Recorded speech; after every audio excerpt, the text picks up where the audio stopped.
Cheers. Okay, welcome guys. Welcome guys back to the Real Estate Unknown. A week has been gone by, and today we're gonna meet again at our podcast. So let's welcome Cutie and Tino back to the our podcast. So last week we talked about the tip for buyers side, like what they need to prepare to buy home and what should they buy, when should they buy. Today let's talk about the seller side. Okay, okay. So it's after they bought the home, they lived there for a while now. Now they want to sell. Yeah. So as a seller, right, it's very important that you understand the selling process, market condition, and the strategy that help you like attract more buyers and can sell your house at the max value. Okay, so okay, let's go straight to the topic today. Yeah, sure. Okay, as your experience, like how can we determine the best timing for the seller when they enter the market? Let's start with Tino. Yeah, so with that question, a lot of sellers, they always ask me, is this a good time for me to sell? And I always ask them, if you sell your home now, where are you going to move to next? So a good time to sell is if you're looking to downgrade your home, get a smaller home or get a bigger home, whichever it is. So you have to think about what's your next move when you're selling your home, right? Because if you sold your home already, you don't want to be homeless. You don't want to not have a home anymore, right? So if you're thinking about selling your home at top dollar, your next home is, you're going to have to buy at a higher price as well. Very similar to it follows the market. So you're selling your home at the best price.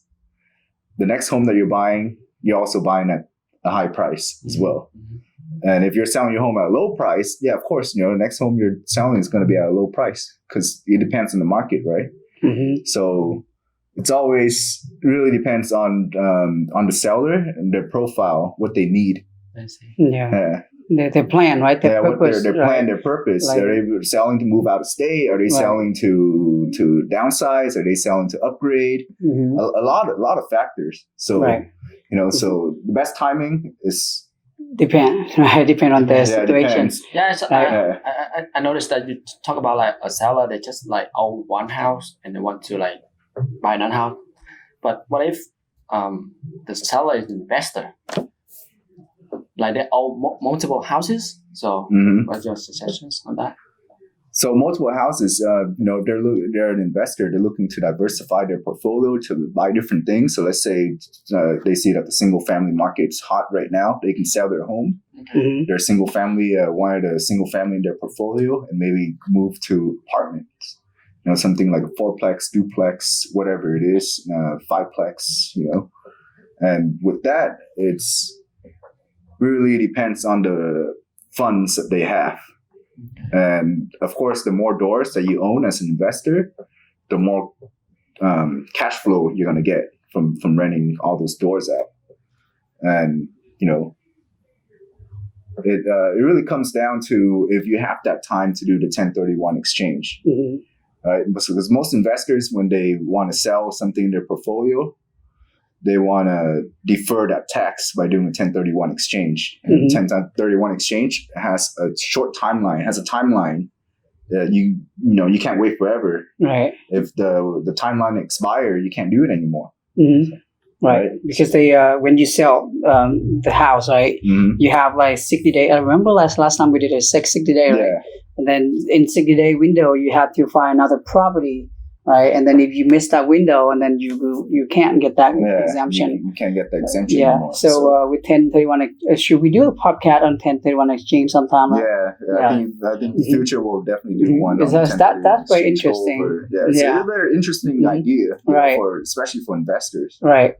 I know a lot of savvy investors, they know 1031 exchange, right? But for newer investor, they only one or two homes.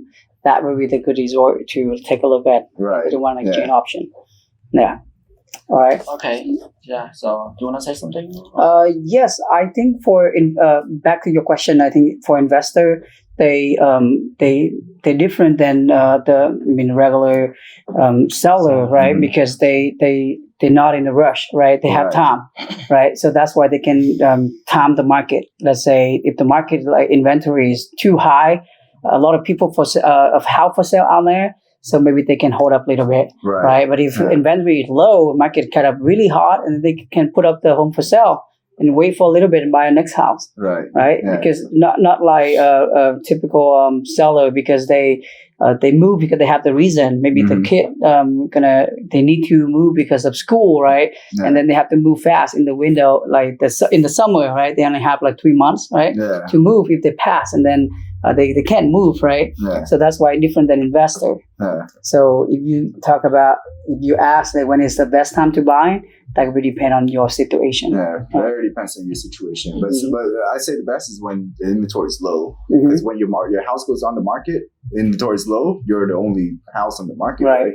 You have So- less competition, Yeah, right? less competition. It's like almost basic economics, like supply and demand, Mhm. right? Okay. Right. When the supply is low, the demand is going to be high. But when the supply is high, demand is low. 'Cause, Right. this is almost like a product you can go out and you just get anywhere. I see. So that's something you're gonna advise them Yeah. during the presentation with the Yeah. seller, right? Yeah. Mhm. So Okay. last week we talked about the current trend of the market. So do you think this is a good time to sell? Right now in the Bay Area, especially San Jose market, it's a pretty good time to sell because Mhm. people are bidding over the asking price, even when interest rates are high, Okay. right? Yep. And when interest rates are high like that, you can look for homes that have been on the market for a while, and then you can get a good deal on buying your next home I see. and still sell your house at a good price.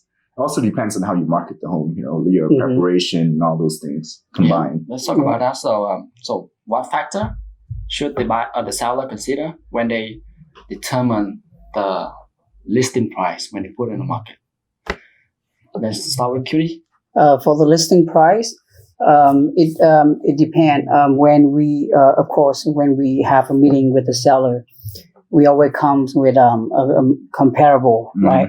The comparable that will show all the house for sale around that radius closer to that subject property, and then we will determine like what is based on that number. We determine like what's the market price for that home, so that we can present them like, okay, so here's the actual price for the market price for that home, Mhm. and then the seller can make a decision. Like we don't argue with the number, right? Because everybody have their own love with the house, right? Yeah, You can set any price that you want, but instead the tactic for setting the price. If you set price too high, end up like you will have less offer. Less offer meaning like you don't sell for top dollar, Right. right?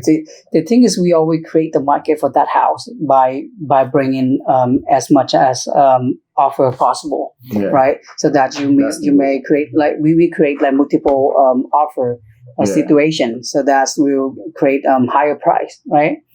And talk about like comparable. Like, can you give a little insight like how we do the comparable?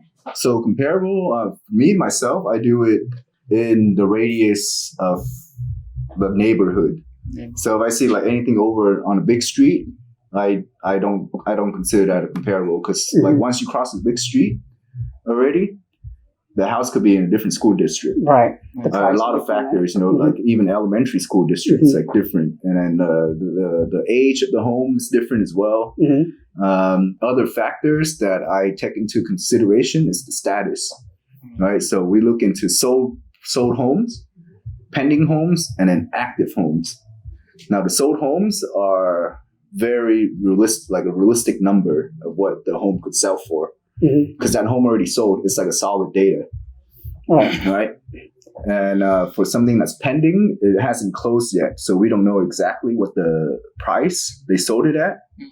Of course, we can call a listing agent and ask, but most listing agent are not going to give out that information, and just Right. kind of like guess in the dark. Right, but what I saw is me and Tino, we always do calling the agent for the pending, pending house, we don't ask for the price, but we ask for how the activity. Yeah, activity. Right, How many you offers have- they got? Yeah, You know, of course, if you ask the price, it's not kind of like yeah, hard to they're not ask. gonna tell. Yeah, tell you. but we don't ask, right? Yeah. And then, but we ask like, oh, how's the traffic? If they say like, oh, we have a lot of people interested, we have Mhm. many offer. Does that mean like if they miss that house, they're gonna offer and down your house? Yeah, right? exactly. Meaning we can know the market for that area. Yeah. I see. That's what we do, right? Yeah. And I also look at active. Active, you know, people say, "Oh, that's fairy tale land." You know, you try to list your house at the same price as the active, you might not get the same price. Hmm. But active is good data to look at because Right. it's your competitor. Right. If you're listing your home, the active one, that's your competitor. So are you going to price it at the same price or at a better price Hmm. to attract more buyers, right? Right. Because it's like same house, right? On the same street, it's just two house similar. Yeah. But if you set your house higher than that house, they may offer that house first, Yeah, right? they might go to the other one first. Yeah, the thing your house is overpriced, Yeah. right? So anyway, because you don't have you set the price, you don't have to make the decision. If you like the offer, you accept it. Otherwise, you can keep on the market Yeah. until you get a best offer, right? So some people, some sellers, they afraid that I don't want to list it at that price. And then we advise them like, oh, you don't have to sell at that price.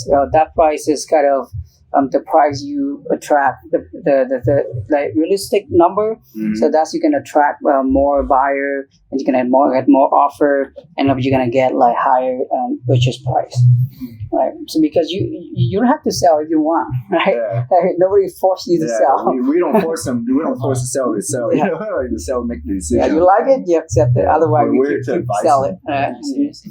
So okay, as a buyer, right? When I'm looking for a house, I'm gonna look at the price first. Right. See like that's price like affordable with me. Mm-hmm. But when I get into like deeper in the house, I will see like okay, is it the house? How does it look? How does it size? So should the seller consider any like prepare or renovation before they put on the market? That's So for preparation, you know, the more space you have in the home, the better. Mhm. So let's say you have a table, you know, full of stuff on there. I say just declutter everything, take Mhm. everything out.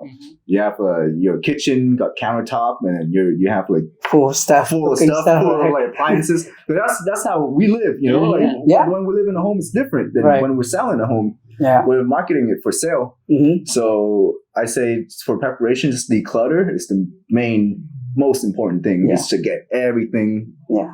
inside Out of your the home way, right. out of the way, so Yeah. that when a buyer comes in to take a look at the home, they can visualize their living space in an eye of like a homeowner. Hmm. if Right. even like the house old, but if they look at the Clean, house, it's neat. clean and spaces, they Nah. Yeah, I see. of course. Yeah. People will attract to those kind of thing, right? Yeah. You want to go to the house and full of it packed, right? It look Yeah. the house smaller, and then even you have like open the food can, right? It's Yeah. kind of like no good. Yeah, no good. Yeah. Oh, that's another thing. That now you mentioned food can, the smell as Yeah, well. the You know, smell. so Oh, yeah, most the people smell don't too. think about the smell because Mhm. like when a buyer look at the house on the picture, they see the picture, they see everything looks good, but Mhm. when they walk in and like the house smell, there's some smell to it.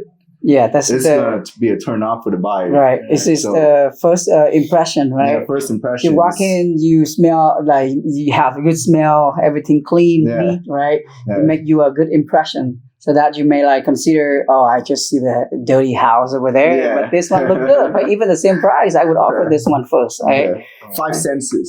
You know? Yeah. Feel, smell, hear, Hmm. a lot of things. Yeah. So, But I mean, if you don't have a lot of fun to do renovation, of course, if the house is nice, like recent renovate, remodel, of course, Yeah. you can sell for more, right? yeah, People were interested in moving. Most of people interested in moving condition. They yeah, don't want to do the work, right? They don't want to like remodel or anything. It's just like want to buy, move in condition. But if you can't do that, and then you have to at least keep the house clean, Mhm. right? Keep away all the unnecessary stuff, or you can keep it for temporary, right? If you have a lot of stuff you need, you can put in the You rent a storage. Yeah, storage. Rent a storage or something. or garage, right? Yeah. Don't put everything in the house. Looks now Yeah. smaller and less attractive. hmm Yeah. right, right. I know like a lot of elderly, seller, Uh-huh. they don't have that ability to declutter, to carry stuff. There's a lot of stuff that they accumulate over years. Oh, I know. Right. So I always recommend them, hiring someone to do it for them. Mhm. So that's something that we can do, Mhm. hire someone to help Right. them move the item to storage or something, or maybe throw some of the stuff away. Mhm. But I know a lot of people, they're going to have some sentimental values to Right. the object, right? They wanna wanna keep it. yeah. There's a lot of memories Mhm. because they've lived for, a long time in their life, Mhm. and a lot of memories that they've made with their items. So Yeah, we totally understand. yeah, we really understand that. Mhm. So really, it really comes down to what type of seller it is. If it's like a young couple, just move everything out. You don't need any of that stuff. So repair and renovations is like encouraged but not forced. Yeah. Yeah, So, they're not Yeah, required. it's not otherwise to do required. it. Yeah, it's encouraged. Yeah, Yeah, definitely. but I mean the more work you put in there, it's like maybe you get a higher offer, right? Yeah. Yeah, the more attractive, appealing to the buyer, and then Mhm. because it all come to emotion, right? Even you like the neighborhood, even the house have the good design, right? But you walk in, you smell something you don't like, right? Mhm. Yeah. Or some stuff you want to see, and then end up like you're not interested, Alright. right? Right. Yeah. That's why you have to have a good preparation Yeah. before you put the home for sale. I see. I see. Mhm. Okay, so wait, as a seller, right? So, what common mistake should the seller avoid when they listing a house? Mhm. Pay on your experience. What do you suggest to the seller? I say it's a lot of it is the price. Because the seller, even after seeing the comparable, they think that their house is worth this much. Mhm. Where, looking at the data, everything else, their house is worth this much. And they're expecting a lot higher. So it really comes down to the price. They have to set a realistic price. Right. Mhm. Yeah, 'cause I understand, anyone who's selling their home, they want the best price possible. Right. They want to net the most money. Yeah. Everyone Right. loves their house. Yeah, everyone right? left their house. Yeah. And that's totally understandable, but it has to be realistic. It has to Right. be, from the data. That's why we're here to provide them the data. Yeah. So otherwise, it take forever to sell, or maybe they can't sell. Yeah, If you go to MLS, right? You open those house in the market for a while. It's all over asking price. It's overpriced. Yeah. overpriced. So if your goal is just move, and then you set unrealistic price, and you just stuck, you can't even move, right? Mhm. What's the point to sell it, right? Yeah, Yeah, you have to think of what is more important to you, yeah. right? If it's the money, or is that your goal, right? You want to move to different state, or reunite with your family. Mm-hmm. But I mean, most of the time it's overpriced. You can't do anything with you can't that. do anything with that. Yeah. And then, what are some other things that you can do? I mean, back to the preparation, we have to, of course, you have to keep the house clean. Yeah, have to Yeah. good prep. If you're not ready, just give it some time, right? Do the work before you put it on, because you only have like one impression, right? Yeah, because- only one chance. Yeah, one chance. One chance to impress those Yeah. buyers.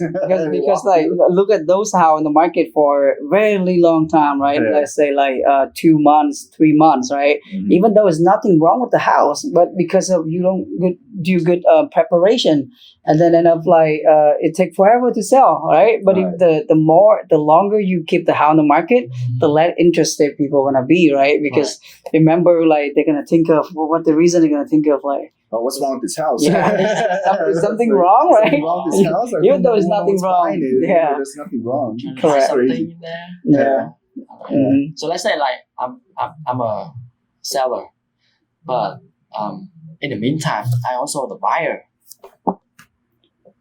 But when I be a buyer, I need the fund when I purchase new home. But I'm stuck at the selling process. So what is your solution So- for that? So you mean you want to buy a new home, but most of your equity, the money for down payment is stuck in the house. You have to sell this house to get the money Correct. for down Right. payment, right?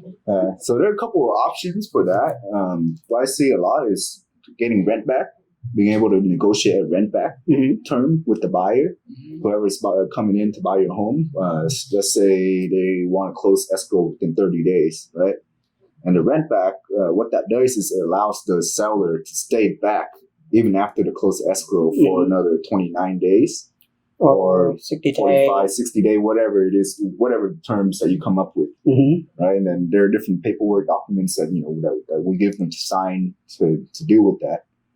But that's one option, is to have the rent back, being able to rent back the home. Another one is making the sale of your home contingent on you finding a replacement property. So last week we talked about buyer's contingency. Now this is a seller's contingency. Yeah. So seller's contingency is that once they accepted the contract, it's going to be contingent upon them being able to find another replacement properties and being able to go in contract with another property for them to finish this contract to sell. So that's one way. I think there's like other ways through like lenders. Right. So we have another solution is we have a lender, which is that we lend you the money in advance for you towards the down payment. And after you find a home, you can use that fund for down payment, and you close that transaction, make a move, and then you sell your current house. So that lender only charge like very little amount of money, like just a few $1,000s for maybe 200, 300,000. But with that mean you have the freedom to move. You have the fund available to move anytime.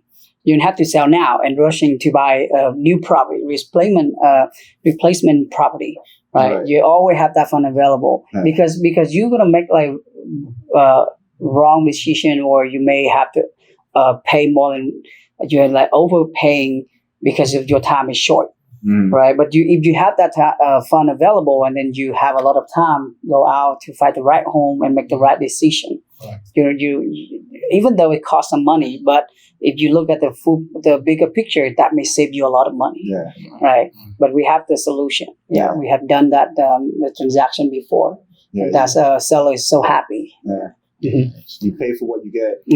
One solution is free. The other solution, you pay a little fee for the vendor. But you have more freedom. But I mean, like free is not always a good option, because if you have only 30-day or 45-day window and you're rushing to buy, right, because otherwise you're homeless, right? So you have to make the decision. Like sometimes they come back, it's count on you, and you have to accept it because you have no choice. You have right? no choice. And that free option may cost you more than. So you lose some leverage, using the free option. Whereas when you're paying for some like another service. With me, I hate stuff that's free. It always comes with a cost. Right? It's always a cash, right? And it's something that you pay for is gonna give you that freedom. Always give you that freedom. So that's why we always look at different options for best for the seller, right? Not just one option or two. We always lay down a couple options, and we will make the decision with the seller and what is the best for them.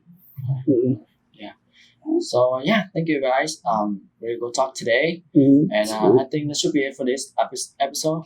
So thank you, Cutie, Tino, for joining Real Estate Unknown, and I hope this episode will help you determine when you can enter the market as a seller, and make sure you subscribe on our channel on multiple platforms like Spotify, YouTube, and if you have any comment question, just let us know. To make the next episode is better.